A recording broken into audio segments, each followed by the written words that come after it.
नमस्कार मंडळी, कसे आहात? मजेत ना? मजेतच असायला पाहिजे. तर चला रेसिपीला सुरुवात करू. पण त्याआधी तुम्हा सगळ्यांना दीप अमावस्येच्या खूप खूप खूप शुभेच्छा. कुठे कुठे याला गतहारीसुद्धा म्हणतात आणि कुठे कुठे गटारीसुद्धा म्हणतात. दीप अमावस्या आपण का साजरी करावी?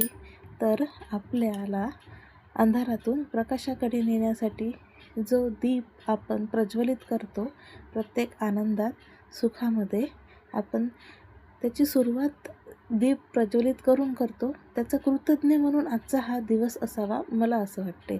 घरातले प्रत्येक दिवे स्वच्छ करून, त्याची आरास करून, त्यांची मनोभावे पूजा करून आपण त्यांना कृतज्ञ असतो की तुमच्यामुळे आमच्या जीवनात सकारात्मकता, सुख, समृद्धी यावी, यासाठी आजचा हा दिवस असं मला वाटते. तर चला, माझी बटाट्याची भाजी झालेलीच आहे, सोबत डोसा करून घ्या. मी आज केलेला आहे मसाला डोसा.